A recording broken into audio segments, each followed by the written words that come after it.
everybody, welcome back. It's Monday. You know what time it is. It's tea time. And this week in my collection, Life of Agony. Life of Agony is an incredible band from New York. They walk the fine line of hardcore and metal, and these guys are incredible. I got into these guys about 1993 when their first album, River Runs Red, came out, and I fell in love. They've given us a ton of records since then. I've seen them a couple of times, and I've got some cool stuff in my collection. First up, I got this shirt when my buddy Aaron used to work at the Den. This is great. It's just the Life of Agony logo on the front, and on the back, this is for the Smoke 'Em All tour in 1994. I wasn't at that tour, but he had these shirts in the shop, and I definitely got one. That's really cool because down the side, you've got the Life of Agony logo down the right sleeve. Very cool shirt. I've had this a long time. The next one I got, my buddy Nick picked up for me and gave it to me as a Christmas present. He went and saw Life of Agony at the Keystone Jam this past December, and he picked this up for me while he was up there. This is awesome. A newer design. I really like this one a lot. And then on the back, great live shot with a quote from one of the songs. And again, the kicker, down the sleeve, you've got another Life of Agony logo running downward. Very cool. He gave me this and I was super excited. I was highly jealous I missed that show, but I have one more Life of Agony shirt that I just picked up. I got to see them a few months ago, and they were touring for the 30th anniversary of River Runs Red, and they were playing the album in its entirety, and it was incredible. Sick of It All was co-headlining with them. Awesome show. I got a whole other thing about Sick of It All. I think I have a video I've already done on them. You can check that out. But this is a shirt that I got at this show for the 30th anniversary, and I love this one. It's got the 30th anniversary logo on the front of it, on the pocket, but then the back is my favorite. I love this. This is a great anniversary design.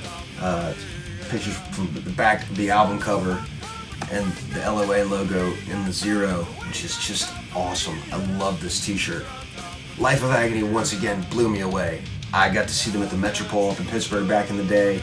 I think the first time I saw them was at the Graffiti in Pittsburgh, which is no longer around, and that place was pretty cool. It wasn't the biggest place in the world, but it was a great place to see a show, and they were just awesome.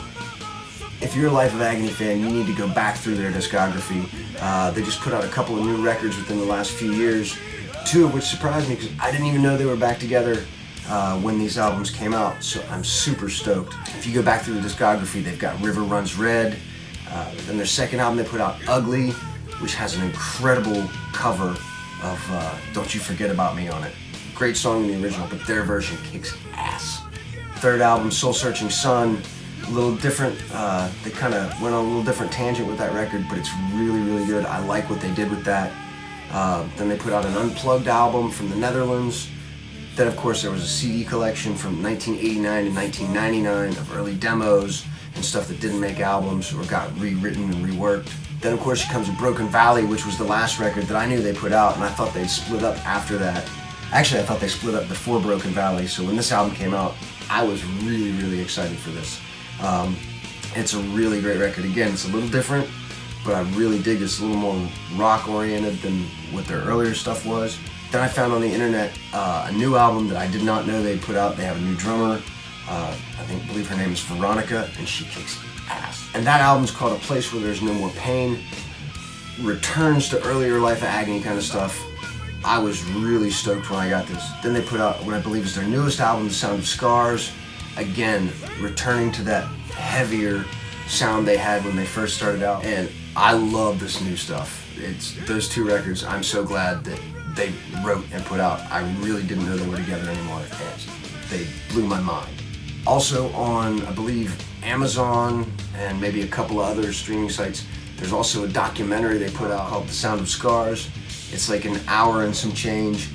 Really cool documentary from the band's beginnings to where they are now, from Keith's transition from Keith to Mina over the years and what she's dealt with, what the band has dealt with.